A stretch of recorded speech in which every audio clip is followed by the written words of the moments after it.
Bismillahirrahmanirrahim. Assalamualaikum warahmatullahi wabarakatuh. Waalaikumsalam warahmatullahi wabarakatuh. Bapak Ibu guru yang hebat, alhamdulillahirabbil alamin. Pagi ini kita bisa bertemu di SMA apa ini? SMA Al-Aulia. Pagi ini saya mengadakan validasi perangkat pembelajaran. Nah, perangkat pembelajaran itu kenapa setiap tahun Bapak Ibu harus membuatnya? Kenapa? Atau ini banyak guru pemula ya? Ya, Bu. Banyak guru pemula. Jadi Bapak Ibu guru yang kebetulan guru pemula, setiap tahun atau awal semester biasanya selalu diadakan validasi perangkat pembelajaran. Apa fungsinya? Fungsinya adalah untuk mengetahui ya kompetensi guru dalam menyusun perangkat pembelajaran. Nah, menyusun perangkat pembelajaran ini merupakan salah satu kompetensi guru yang di bidang apa? Pedagogi. Ya, kompetensi pedagogi. Ibu, Bapak, ya kebetulan Bapak nomor 1 ini, kompetensi guru perlu Bapak Ibu ingat kembali. Tentunya sudah belajar pada masa sebelumnya, mungkin saat ini kalau kesibukan lupa. Kompetensi guru itu ada berapa? Nah, satu apa kira-kira? Pedagogi. Dua, kompetensi apa? Kalau belum jawab saya kira-kira ya. Selama persediaan ada. Nah, profesional. Terus apa lagi? Yang lainnya PR nanti dijawab ya. Oke. Jadi yang utama hari ini fokusnya adalah kompetensi pedagogi guru, di antaranya menyusun perangkat. Setelah menyusun perangkat, apa yang dilakukan guru? Melakukan atau melaksanakan kegiatan belajar mengajar di kelas. Setelah melaksanakan kegiatan belajar mengajar di kelas, melakukan apa? Masa evaluasi, penilaian. Setelah penilaian, evaluasi. Tindak lanjutnya apa? Melakukan remedial, pengayaan dan seterusnya.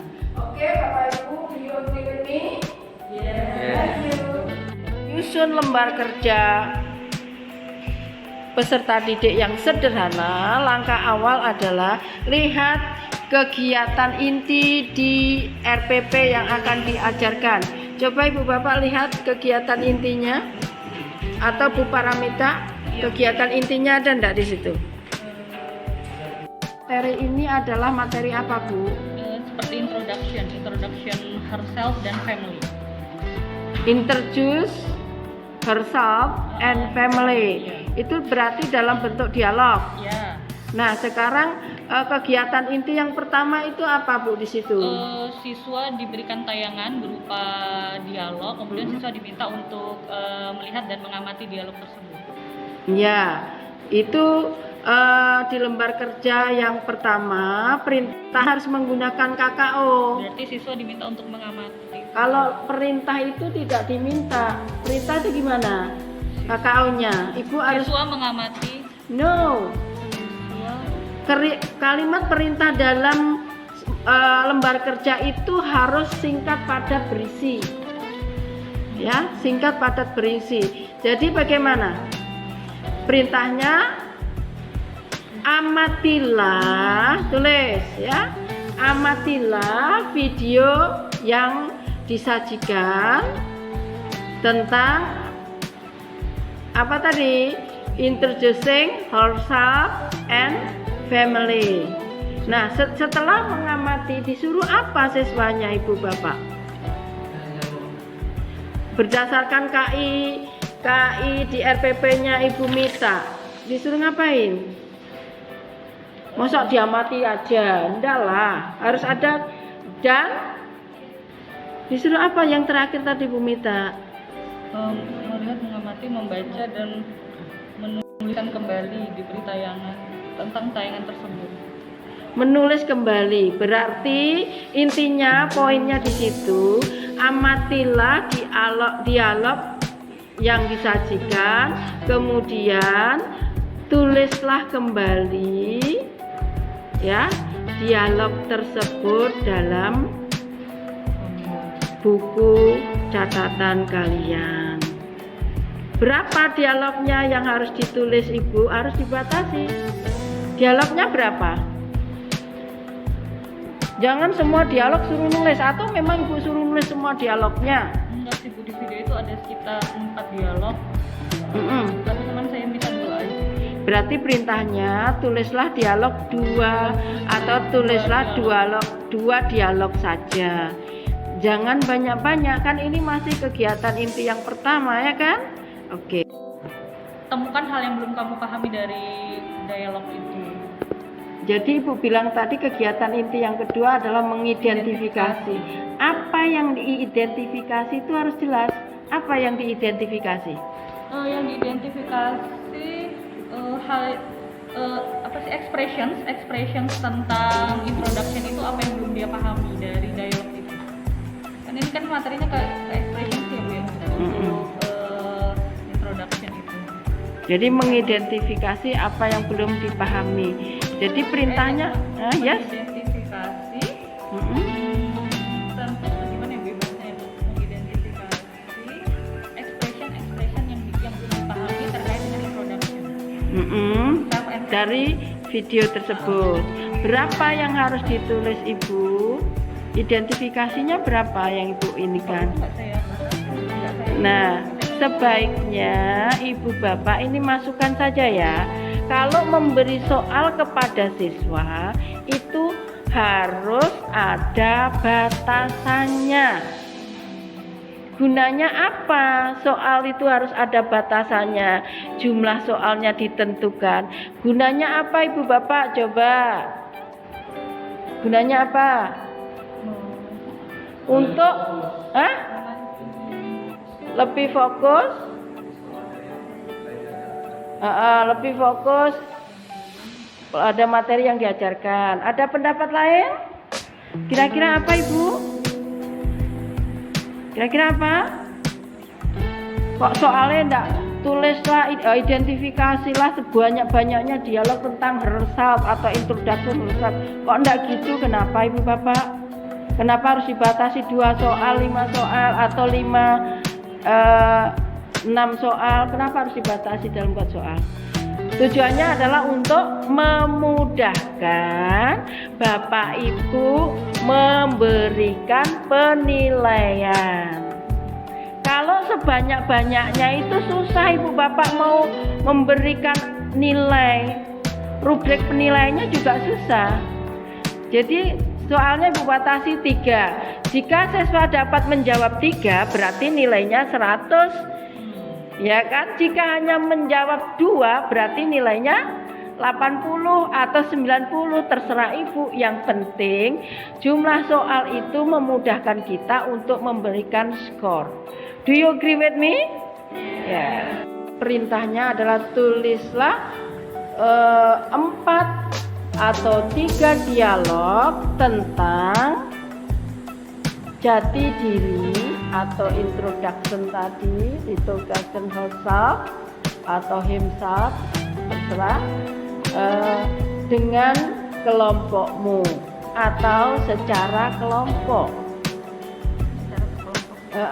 Jadi Ibu Bapak, sekali lagi saya garis bawahi bahwa dalam membuat lembar kerja siswa perintahnya harus jelas, ya. Jadi kalau saya amati kegiatan inti Bumita yang keempat tadi belum fokus kepada kegiatan menulis. Jadi kegiatan inti itu menjadi dasar untuk menyusun lembar kerja siswa. Oke? LKPD itu menyesuaikan jumlah kegiatan inti ya? That's right, sesuaikan. Gak bisa keluar dari kegiatan inti. Nah, kegiatan inti itu terjemahan dari apa? Kompetensi dasar. Kompetensi dasar diterjemahkan, diturunkan menjadi kegiatan inti. Nah, kegiatan inti itu diuraikan lagi dalam LKPD. untuk mencapai tujuan pembelajaran yang pasti. Nggak bisa mewakili itu. Jadi misalkan kita lihat nih, oh waktunya nggak cukup, jadi dari 5 kegiatan inti ini kita bikin 3 LKPD aja gitu, nggak bisa, boleh nggak? Atau harus memang 5? Ya memang tujuan akhirnya kan Ibu harus ya, that's right. Itulah yang diharapkan guru mampu mengelola waktu. Ya, 1 RPP, 1 LKPD ya harus selesai pada saat 1 tatap muka. Kalau memang pembahasannya memang itu. Nah, sehingga siswa itu nggak pusing lagi kalau misalnya LKPD-nya RPP 1, kemudian Ibu campur dengan RPP 2, pusing siswanya. Tapi kalau 1 RPP, 1 LKPD, siswa akan fokus apa yang Ibu ajarkan, itu juga apa yang diujikan. Sehingga Ibu, Bapak bisa apa? Bisa apa? Mengukur apa? Mengukur apa? Loh, kok siswanya diukur? Mengukur apa kira-kira? Dalam mengajar itu apa yang diukur sih, Bapak Ibu? Iya, pencapaian target belajar atau kompetensi yang harus dikuasai oleh siswa. Bisa diukur. Ya. Yang terakhir adalah apa, Bu Mita? Dibaca. Presentasikanlah hasil dialog. Kok hasil dialog sih? Presentasikanlah. Yang dibuat tadi nggak? Hasil diskusi. Hasil diskusi tentang apa, Ibu cantik? Buat dialog. Tentang menulis dialog jati diri, dipresentasikan. Setelah Bapak Ibu membuat LKPD, sebaiknya dilampirkan kunci jawaban. Ya. Tujuannya apa Bapak Ibu? Kita harus melampirkan kunci jawaban. Ada yang tahu kira-kira tujuannya apa kira-kira?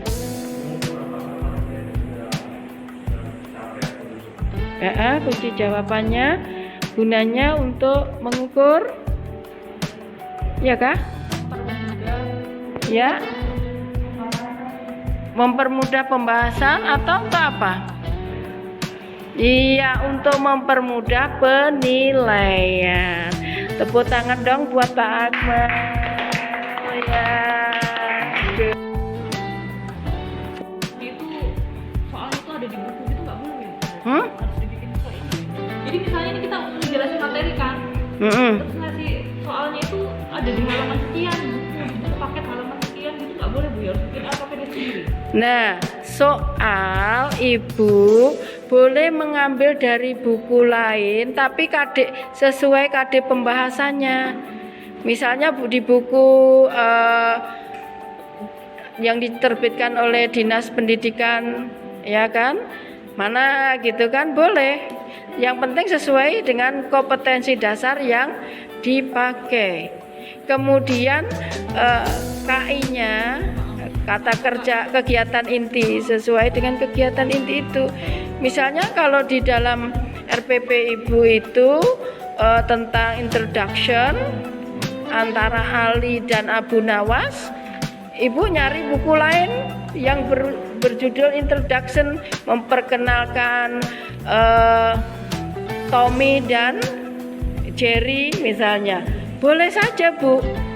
Jadi luas, tapi intinya jangan lepas dari kompetensi dasar yang harus dikuasai siswa. Materi boleh dari mana saja. Ya. Ini kalau yang saya temukan itu materi ini sesuai KD-nya, materi sesuai KD, soal sesuai KD. Tapi kegiatan intinya nggak masuk semua di soal yang ada di buku itu gitu. Kayak misalnya gimana ya, kalau misalnya dialog nih, misalnya ini dialog introduction ya Bu, paling di buku itu tugasnya kayak complete dialog seperti itu gitu kan Bu. Sementara kan di sini dia ada disuruh untuk bekerja dengan kelompok kali ini di belakang aja. Seperti di sini kan diminta untuk membuat dialog, kemudian habis itu dipresentasikan. Sementara kalau yang di buku itu paling bentuknya hanya complete dialog aja. Nah, Ibu mohon maaf, ini masukan. Ibu jangan berdasarkan buku, tapi mengajar berdasarkan kompetensi dasar yang harus dicapai, yang diterjemahkan dalam kegiatan inti. Itulah Ibu yang harus sampaikan pada siswa. Bagaimana materi itu didapat, dari mana aja, dari mana, sumber manapun, yang intinya mencerminkan dari kegiatan inti yang ingin Ibu sampaikan pada siswa. Kalau dalam buku hanya melengkapi dialog, buku pegangan siswa, Ibu harus ciptakan, karena di kegiatan inti harus menulis dialog, Ibu harus mencari itu.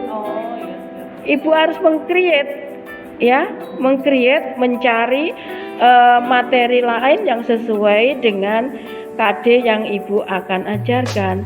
Jangan mengajar berdasarkan buku. Kalau bukunya, di bukunya hanya suruh melengkapi dialog, loh, tapi di kegiatan intinya tidak hanya melengkapi dialog, tapi disuruh menulis dan presentasi. Gimana cara membuat latihannya? Nah, Ibu cari referensi lain. Makanya itu ada buku pegangan guru, buku pegangan siswa. Ada kan di kegiatan validasi ini Ibu Bapak diminta, ya, tujuannya untuk seperti itu. Ibu Bapak harus punya referensi yang banyak. Mosok ngajar satu, bukunya satu, mosok atu-atunya di dunia buku, ya kan? Apalagi di zaman digital. Ya lebihnya ke digital itu sih kita memang akhirnya nggak pegangan. Maksudnya iya buku pegangannya lebih ke digital gitu. That's right. Kan Anda bisa mencantumkan alamat digitalnya. Itulah sayang, pentingnya Ibu selalu mengikuti pembaharuan. Oke? Nah, agree with me? Yeah. That's right. Any question so far? Clear enough, insyaallah. Saya tidak mengajari loh ya. Kita ini diskusi. Tapi maaf, gayanya Ibu kayak guru. Memang Ibu mantan guru, ya kan? Mantan guru jadi mendapat tugas tambahan sebagai pengawas. Ibu bukan mantan, belum mantan dong. Nah, mau aku kalau mantan masih guru tapi ditambah tugas tambahan menjadi pengawas. Maaf ya, saya kalau gayanya kayak guru. Gak apa-apa, Bu. Aslinya memang itu. Kita kan butuh diajari. Iya, bukan diajari, sharing idea. Oke, ada pertanyaan lagi yang sangat menggelitik. Apa Bu pertanyaannya? Di bagian kegiatan inti terakhir itu ada kegiatan guru dan peserta didik membuat kesimpulan tentang hal yang telah dipelajari. Iya. Untuk di LKPD-nya apakah perlu dituliskan atau hanya bareng-bareng gitu aja, Bu? Karena kan ini guru dan siswa ya, Bu ya. Kalau guru dan siswa kan otomatis nggak melibatkan siswa aja. Kan namanya LKPD. Kalau saya menangkapnya LKPD itu berarti kayak semacam kita bikin kalimat perintah. Oke, nak simpulkan gitu. Tapi kalau guru dan siswa kan otomatis bersama gitu. Berarti nggak ada penilaiannya gitu, Bu, maksud saya kalau kesimpulan itu. Ya ada dong sayang. Kalau menyimpulkan bersama kan. Ya tidak bisa, Ibu jangan suka menyimpulkan bersama. Kalau bersama kayak suara burung. Ibu nggak ngerti siapa yang sudah paham materi Ibu. Nah, jadi dalam LKPD Ibu boleh mencantumkan kegiatan meminta siswa menyimpulkan materi yang telah diajarkan, baik secara lisan maupun secara tertulis. Memang di situ diminta guru dan siswa menyimpulkan bersama-sama. Tapi kalau bersama-sama itu saya kurang setuju. Karena apa?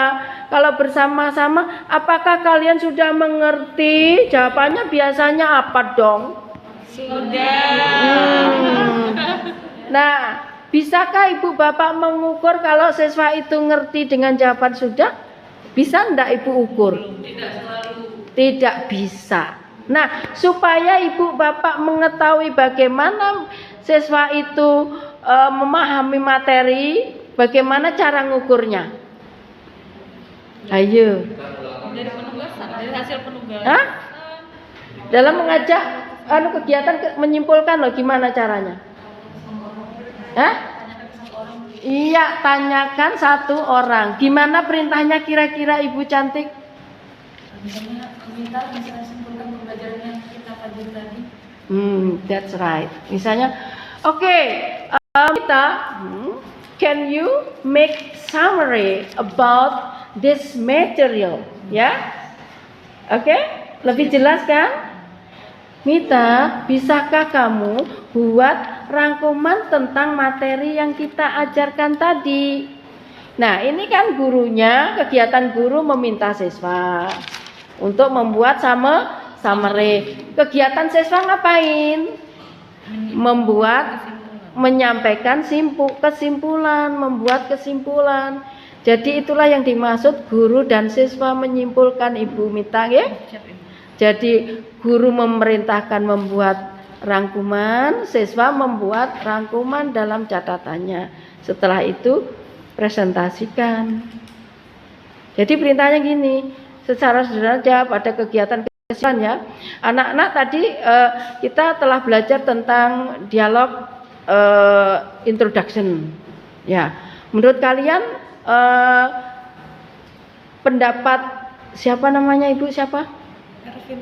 Bu Ervin. Menurut Ervin, ya saya panggil Ervin ya karena murid ya. Coba sampaikan kesimpulan dari pembelajaran ini tadi, Ervin. Seperti itu cara merintahnya. Kalimat perintahnya seperti itu. Coba menurut pendapatmu, ya kan? Simpulkan kegiatan yang telah kita bahas tadi. Kuncinya menurut pendapatmu. Jangan kesimpulan menurut pendapat Bu Guru, menurut pendapat Pak Guru. Di sini kenapa ditawarkan menurut pendapatmu? Kenapa sayang kok pendapat siswa yang diminta? Kenapa? Untuk mengukur pemahaman siswa terhadap materi. Iya, supaya siswa itu memiliki keberanian mengutarakan pendapat. Itulah yang ingin dicapai kurikulum Indonesia di abad ke-21, Indonesia emas. Di antaranya siswa berani mengutarakan pendapat, tidak yes no question aja. Oke? Kalau penugasannya kan sistemnya membuat dialog, jadi itu nggak ada kunci jawaban pastinya gitu ya. Beda kalau soal pertanyaan yang pasti ada jawabannya. Kalau ini kan siswa diminta bikin dialog, otomatis kemudian dipresentasikan, otomatis itu nggak ada kunci jawaban yang pas. Itu seperti apa Bu kita mengetahui kunci jawabannya? Kunci jawabannya Ibu, yang pertama kan ada jika siswa menjawab dengan kalimat dan tata bahasa yang baik dan benar, nilainya sekian. Ya kan? Dan jika siswa menjawab, kan tadi dialognya ditulis kan? Nah, jika siswa menjawabnya tidak sesuai, ya boleh, ya boleh. Jadi kalau kunci jawaban dalam dialog itu tidak ada jawaban yang pasti. Kalau yes no question kan pasti. Ya. Kalau berdasarkan teks kan pasti. Ya, nah, ini kan mereka mengungkapkan dengan ekspresi bahasanya sendiri kan. Nah, intinya Ibu kunci jawabannya gunakan koreksinya dengan menggunakan tata bahasa. Ya, structure. Ya kan? Kalau menulis itu kan strukturnya yang difokuskan, juga penggunaan bahasanya. Isi bahasanya gimana? Ya. Jadi kunci jawaban seperti itu. Satu, jika siswa menggunakan tata bahasa yang benar, kemudian isi konteksnya sesuai. Isi konteksnya kalau disuruh memperkenalkan diri sendiri, kenapa dia menjawabnya langsung memperkenalkan orang lain? Berarti itu salah, ya kan sayang ya, tahu kan, paham kan? Nah, jadi seperti itu. Terus apalagi?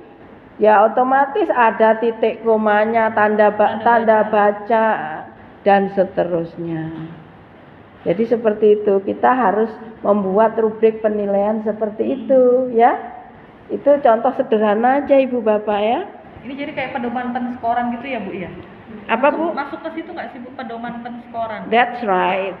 Ya. Jika siswa menjawab sesuai dengan tata bahasa yang baik, nilainya Ya, kayak sekian. penskoran Iya. dalam writing. Iya. Jadi ini kan saya berikan contoh yang sangat sederhana. Lebih detailnya Ibu bisa pakai pedoman penskoran writing. Ya, itu that's right. Oke.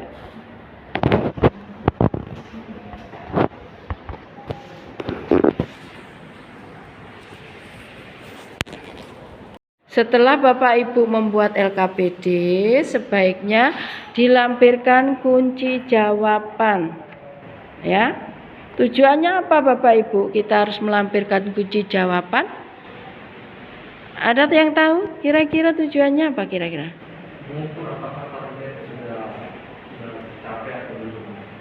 Kunci jawabannya gunanya untuk mengukur, ya kah? Ya, mempermudah pembahasan atau untuk apa? Iya, untuk mempermudah penilaian. Tepuk tangan dong buat Pak Akmal. Ya. Apa tadi dalam video tadi? Ketika absensi itu biasanya kan kita menanyakan anak-anak siapa yang tidak hadir. Ya, terus jawabanku tadi gimana? Saya dengarkan tadi. Pendidikan karakternya? Menanyakan ketika anaknya sakit, nah kita dapat memberikan berdoa gitu, mengajak anak-anak untuk mendoakan teman yang sakit. Itu menunjukkan bahwa ada dua karakter yang kita sampaikan. yaitu karakter apa? Karakter moral. Moral atau empati. Karena Ibu tadi bisa menjawab, oke saya berikan reward. Yeah.